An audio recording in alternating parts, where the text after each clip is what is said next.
नमस्कार मित्रों, मैं हूं धनंजय तिवारी और आपका स्वागत है वैदिक एस्ट्रोलॉजी एंड वास्तु में। आइए माँ जगत जननी भुवनेश्वरी माता की कृपा और गुरुओं के आशीर्वाद से आज फिर एक नई शुभारंभ करते हैं। आज की अपनी पुरानी श्रृंखला नक्षत्रों की, उसी में आज बढ़ते हैं दूसरे नक्षत्र की, जो है भरणी नक्षत्र। हमारा एक ही वादा है, समस्या आपकी और समाधान हम देंगे।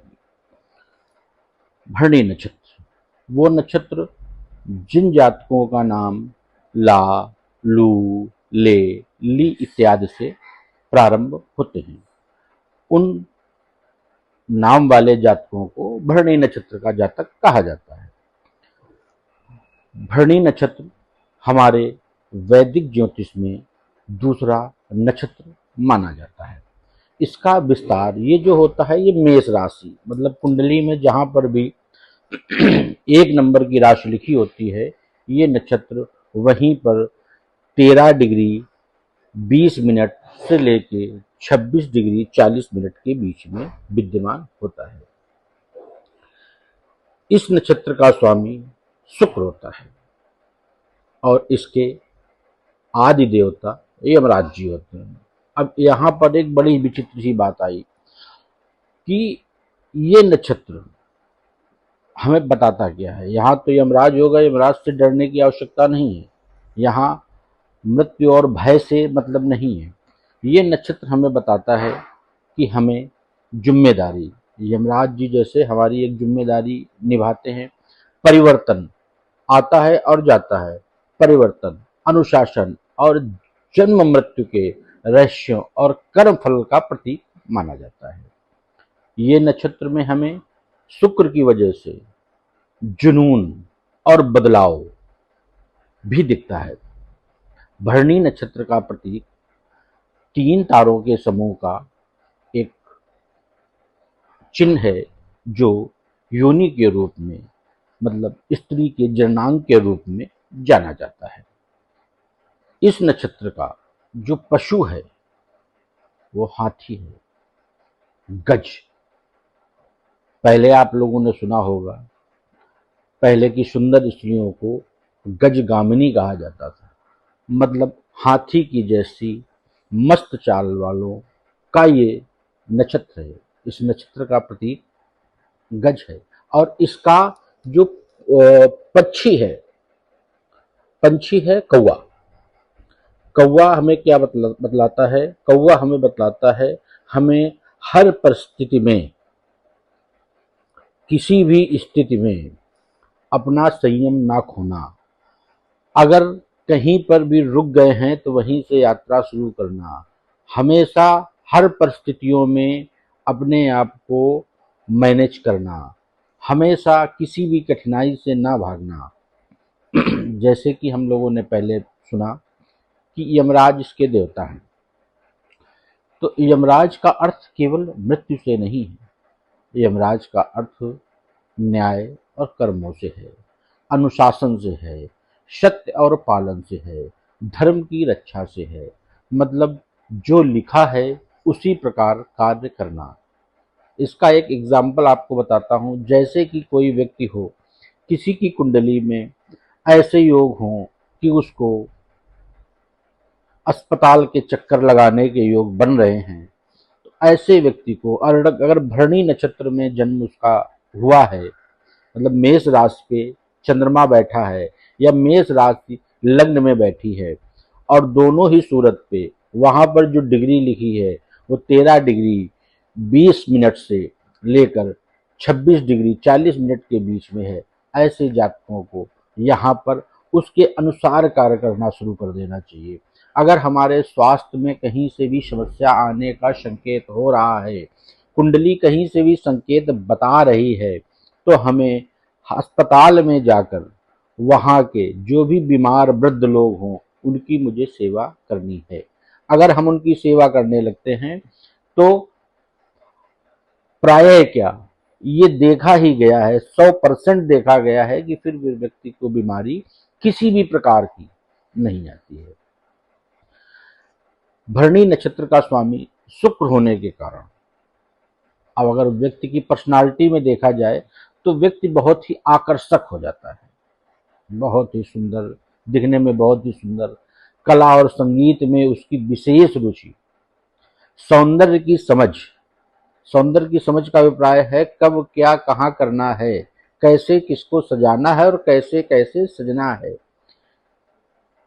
हमारा शुक्र जो है प्रेम को भी दर्शाता है, प्रेम और रिश्तों का महत्व, कहाँ प्रेम रखना है कहाँ प्रेम नहीं रखना है, ये भी शुक्र है। भौतिक सुखों की इच्छा, क्योंकि शुक्र लग्जरी का भी कारक है, भौतिक सुखों की इच्छा भी यहां से देखी जाती है। अगर शुक्र अच्छी स्थिति में है, शुक्र को मित्र ग्रह देख रहे हैं, अगर शुक्र मजबूत है तो वे व्यक्ति धन, सम्मान, सुख, सुविधाएं सब कुछ प्राप्त कर लेता है। यदि यहीं कहीं शुक्र अगर कमजोर है, शुक्र को शत्रु ग्रह देख रहे हैं, शुक्र किसी भी कारण से पीड़ित है, तो ऐसा देखा गया है कि फिर खर्चे बहुत ज़्यादा बढ़ जाते हैं, व्यक्ति गलत आदतों में चला जाता है, विलासिता की तरफ भागने लगता है, ऐसा प्रायः देखा गया है। इसमें एक और बहुत ही समझने की बात है, जैसे कि कहा गया कि भरणी 3 तारों का एक समूह है जो कि एक स्त्री की जननांग के रूप में, योनि के रूप में दिखता है। योनि का मतलब किसी और अर्थ से नहीं है, योनि का अर्थ है एक सृजन से, एक जन्म से। ये नक्षत्र जन्म देने की ताकत रखता है, ये नक्षत्र नई शुरुआत की ताकत रखता है। ये नक्षत्र ऐसा है जैसे कि कहीं पर भी बीज डाला गया तो बीज के बाद उसको पेड़ बनना ही बनना है। भरणी नक्षत्र वाले जातक, भरणी नक्षत्र वाले व्यक्ति कठिनाइयों से निकलकर आगे बढ़ते ही बढ़ते हैं। ये इनको एक परमात्मा की विशेष कृपा प्राप्त हुई है भरणी नक्षत्र वालों को, क्योंकि इनकी आदत है, इनको नई शुरुआत करनी ही करनी है। इन लोगों में 2 प्रकार के गुण पाए जाते हैं, रजस भी पाए जाते हैं और तमस भी पाए जाते हैं। ये 2 लोगों से प्रधान होते हैं, 2 गुणों से। मतलब जातक चाहे जितनी भी ऊंचाई में पहुंच जाए, लेकिन संघर्ष उसका पीछा नहीं छोड़ता है, संघर्ष का सामना उसको करना ही करना पड़ता है। जब इसे वो पार कर लेता है, संघर्षों को जब व्यक्ति पार कर लेता है तभी वो चमकता है। इस नक्षत्र में मनुष्य इसका गण है। मनुष्य गण भी हमारे 3 प्रकार के होते हैं, राक्षस गण, देवगण और मनुष्य गण। मनुष्य गण होता है, मनुष्य गण का मतलब ये है कि ये राक्षसों के समान और देवताओं के समान दोनों को एक जगह बैलेंस करने का काम करते हैं। इनके अंदर गुण देवताओं के भी पाए जाते हैं कि पूजा पाठ भी करनी है और परमात्मा का ध्यान भी करना है और आराम भी करनी है, क्योंकि देवताओं के पास ज़्यादा विशेष कार्य नहीं होते हैं। इधर राक्षसों जैसे कार्य भी इनके अंदर प्रवृत्तियां पाई जाती हैं। ये लोग विलासता, सुख सुविधाएं, क्योंकि जितने भी हमारे दैत्य थे, राक्षस थे, सारी सुख सुविधाओं की तरफ भागते थे। हमारे पास क्या हमें मिल जाए, क्या मैं प्राप्त कर लूं, तो इनके अंदर इन दोनों चीजों की विशेष चीजें पाई जाती हैं। और विशेष बात, मेष राशि जो कि काल पुरुष की प्रथम राशि है, इसमें 13 डिग्री 20 मिनट से लेकर 26 डिग्री 40 मिनट तक ही ये भरणी नक्षत्र माना जाता है। मेष राशि का स्वामी मंगल होता है। मंगल एक ऊर्जावान ग्रह है। मंगल को हम एक साहसी ग्रह, क्योंकि मंगल देवताओं का सेनापति है, इसलिए मंगल को हम उग्र ग्रह भी मानते हैं। आग के तरीके, ऊर्जा को भी ये दर्शाता है। यहीं अगर हम भरणी की बात करें, भरणी का देवता शुक्र है जो लग्जरी, प्रेम और जुनून को दर्शाता है। इसका अभिप्राय ये है कि ये लोग प्रेम भी करते हैं तो एक जुनून से करते हैं, और अगर मंगल की वजह से शत्रुता करते हैं तो उसमें भी पूर्ण ईमानदारी के साथ करते हैं। मतलब ये जो भी करते हैं पूर्णतः ईमानदारी के साथ करते हैं। इनकी मित्रता और शत्रुता दोनों में अगर कहीं से भी समस्या आई तो ये विनाशकारी हो जाते हैं, क्योंकि ये लोग सिर्फ और सिर्फ अपने लक्ष्य पर ही ध्यान देते हैं। ये लोग अपने लक्ष्य से कभी भटकते नहीं हैं। लोग कहते हैं कि इन्हें परवाह किसी मतलब ये किसी की परवाह नहीं करते, क्योंकि इनका जो एक इनको चांडाल के रूप में भी जाना जाता है। जब गुरु शुक्र की एक युति बनती है, गर्म, क्योंकि शुक्र है पृथ्वी प्रधान और मंगल है अग्नि प्रधान। जब ये दोनों चीजें बनती हैं तो ये चंडाल जाति का नक्षत्र बन जाता है। चंडाल जाति का मतलब ये नहीं है कि ये किसी की परवाह नहीं करेंगे। इनमें सिर्फ प्राण बचाने का, इनके अंदर एक ही चीज होती है कि प्राण बचाना है, अपने और अपने करीबी लोगों के। कंडीशन कोई भी लागू हो, ये समाज की परवाह नहीं करते। इनको समाज क्या कहेगा इससे कोई मतलब नहीं है। ये अपनी चीजों को एक नए सिरे से ही स्टार्ट करते हैं। ये परंपराओं को चुनौती देते हैं। ये दिखावा नहीं मानते हैं। ये रिवाजों को नहीं मानते हैं। इनमें तर्क करने की बहुत ज़्यादा तार्किक क्षमता होती है। ये लोग जानना चाहते हैं कि अगर ये हो रहा है तो ये क्यों हो रहा है, इसे क्यों किया जा रहा है। हमारे आदि गुरु शंकराचार्य जी भी इसी नक्षत्र में जन्मे थे। उन्होंने पूरे जीवन धर्म का प्रचार किया और उनकी जो जंग थी वो नास्तिक लोगों के प्रति थी। वो धर्म को बढ़ाना चाहते थे लेकिन नास्तिकों को नहीं मानते थे। उन्होंने कई मान्यताओं और कई विचारों पर सवाल उठाए थे, क्योंकि वो धर्म विरोधी नहीं थे, वो पाखंड के विरोधी थे। मेष राशि का तत्व अग्नि और भरणी का भूमि तत्व है। ये निर्माण की ताकत देता है। अगर बात की जाए इन लोगों के स्वभाव की, मानसिक स्वभाव की, ये लोग दिमाग से कैसे होते हैं, तो ऐसा देखा गया है भरणी नक्षत्र वाले जातक आत्मसम्मान को बहुत महत्व देते हैं, बहुत ज्यादा। ये अपने मन की बात दूसरों से साझा नहीं करते हैं। ये अपनी बात अपने अंदर ही रखते हैं। एक बार इन लोगों ने जो भी निर्णय कर लिया उससे ये पीछे नहीं हटते हैं। मतलब एक बार जो कमिटमेंट कर दी तो फिर कर दी। दूसरी बात, भावनात्मक रूप से ये लोग गहरे होते हैं, लेकिन बाहर से ही अपने को बहुत स्ट्रांग मजबूत दिखाते हैं, क्योंकि शुक्र अंदर से महिला ग्रह है। महिलाएं प्रायः कमजोर पाई जाती हैं, लेकिन मंगल के अंदर होने के कारण, क्योंकि मेष राशि मंगल की है, मंगल के अंदर होने के कारण इनके अंदर बाहर से बहुत स्ट्रांग मजबूत दिखाई देते हैं। किसी का भी विश्वास, इनका विश्वास किसी को भी जीतने में समय लगता है। ये आसानी से विश्वास नहीं करते हैं किसी पर भी। इनके जो कुछ गुण हैं भरणी नक्षत्र वालों के, साहसी, ये लोग बहुत साहसी होते हैं। मंगल के कारण बहुत साहसी हो जाते हैं। शुक्र के कारण ईमानदार बहुत हो जाते हैं, क्योंकि शुक्र भरणी एक माँ है। माँ हमेशा ईमानदार होती है, अपने बच्चों के प्रति हमेशा आगे से आगे कार्य करना चाहती है। कर्मठ, माँ कर्मठ भी होती है, मंगल भी कर्मठ होता है। न्यायप्रिय, माँ कभी अन्याय होते नहीं देख सकती। माँ में एक नेतृत्व करने की क्षमता पाई जाती है। माँ कठिन समय में धैर्य रखना जानती है, क्योंकि ये भरणी नक्षत्र है। यहाँ पर कुछ चुनौतियां भी ऐसे जातकों को देखने को मिलती हैं।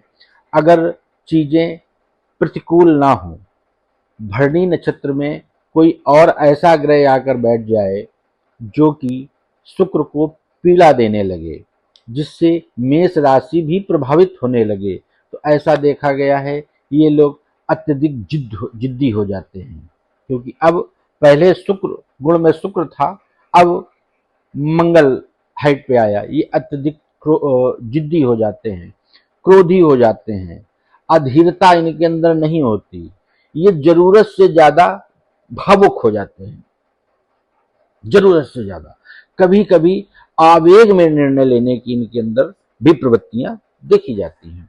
अगर बात की जाए भरणी नक्षत्र वालों के कैरियर की, जिनका भी जन्म भरणी नक्षत्र में हुआ है, जिनका भी नाम ली, लू, ले, लो आदि होता है, क्योंकि हर नक्षत्र के 4 चरण होते हैं। 4 चरणों के ही अक्षरों से हम प्रायः पहचानते हैं कि ये किस नक्षत्र में व्यक्ति जन्मा है और उसके किस चरण में जन्मा है। तो अगर भरणी नक्षत्र वालों के कैरियर की बात की जाए तो भरणी नक्षत्र वाले सृजन से जुड़ा, उत्पत्ति से जुड़ा कोई भी कार्य इनके लिए बहुत ही लाभप्रद होता है। जैसे कि कला, संगीत, कलाएं, नई नई कलाएं हमेशा निकलती रहती हैं, संगीत में नई नई चीजें आती रहती हैं, अभिनय, हमेशा नया अभिनय जीवन में करना होता है। कलाकार, फैशन, डिजाइन, खिलाड़ी को हमेशा कुछ न कुछ नया करना है, वो पुरानी चीजें ये रिपीट नहीं कर सकते हैं। कॉस्मेटिक, बच्चों से जुड़े कार्य, क्योंकि बच्चों को नई नई चीजों की पसंद आती हैं, इसलिए इनसे जुड़े व्यापार और करियर में इनको विशेष लाभ मिलता है। इनके अगर विवाह की और परिवार की बात की जाए तो इनके जीवन में निष्ठा और सम्मान, ये लोग हमेशा क्या चाहते हैं दूसरों से कि लोग हमको सम्मान दे। इनका निरंतर प्रयास यही रहता है कि लोग हम पर विश्वास करें, लोगों का हमें सहयोग मिले और लोग हमारे प्रति समर्पित रहें। लेकिन कई बार ये देखा गया है कि जो लोग इनका विश्वास तोड़ते हैं ये फिर उनके साथ कभी नहीं जुड़ते हैं। अगर भरणी नक्षत्र वालों की आर्थिक स्थिति के बारे में विचार किया जाए तो इनमें शुरुआत में संघर्ष अवश्य दिखता है, क्योंकि एक माँ को आनंद, क्योंकि जब बच्चे की उत्पत्ति होती तो माँ से ज्यादा प्रसन्न कोई नहीं होता, लेकिन उत्पत्ति से पहले उसको बहुत पीड़ाओं का सामना करना पड़ता है। ऐसे ही इनकी आर्थिक स्थितियां भी होती हैं, इनको शुरुआत में बहुत संघर्ष का सामना करना पड़ता है। निरंतर प्रयास के बाद आगे चलकर इनकी आर्थिक स्थिति में बहुत अच्छा स्थिरता आती है, इनको मान सम्मान मिलने लगता है और सब कुछ संतुलित होने लगता है। अगर इनके आध्यात्मिक पक्ष की बात की जाए, पूजन पाठ की बात की जाए तो भरणी नक्षत्र वाले हर कर्म का इनके परिणाम मिलता है। ये जैसे कार्य करते हैं इनको वैसे ही परिणाम मिलते हैं। इस नक्षत्र वाले आत्म, अनुष्ठान आदि बहुत ही जिम्मेदारी से निभाते हैं। इनके जीवन को समझने के लिए इनको अध्यात्म में बहुत ज्यादा जुड़कर रहना चाहिए। स्वास्थ्य, अगर बात की जाए इनको स्वास्थ्य की तो इनके जीवन में प्रायः देखा गया है जिनका जन्म भी भरणी नक्षत्र में होता है, इन लोगों को विटामिन सी से जुड़ी हुई बहुत ज्यादा समस्याएं होती हैं। उसके पीछे भी एक कारण है। कारण क्या है? क्योंकि इनका जो पवित्र वृक्ष है, भरणी नक्षत्र का जो देव वृक्ष है, भरणी नक्षत्र का जो पूज्य वृक्ष है वो आंवला का वृक्ष होता है। आंवला के वृक्ष में बहुत ज्यादा विटामिन सी पाया जाता है। इसमें इतना विटामिन सी पाया जाता है कि आप इसे या तो उबाल लें, गर्म कर लें या कच्चा ही सेवन करें, दोनों मात्रा में विटामिन सी की कमी नहीं होती। तो इन्हीं से जुड़ी बीमारियां जैसे मसूड़ों से खून आना, मुंह से बदबू आना, घावों का जल्दी ना भरना, शुगर जैसी समस्याएं भी इसी नक्षत्र से देखी जाती हैं। शुगर जिनको भी होती है, बहुत बार ये देखा गया है, 90% ये देखा गया है कि कहीं ना कहीं भरणी नक्षत्र पीड़ित हो जाता है। इन लोगों को आंवले का उपयोग विशेष रूप से करना चाहिए। अगर किसी को ऐसी समस्याएं आ रही हैं, स्वास्थ्य से इस प्रकार की समस्याओं से अगर कोई व्यक्ति पीड़ित है तो उसको आंवले का सेवन, आंवले के वृक्ष में एक दीपक जला दें, शुक्रवार को माता महालक्ष्मी की पूजन करें।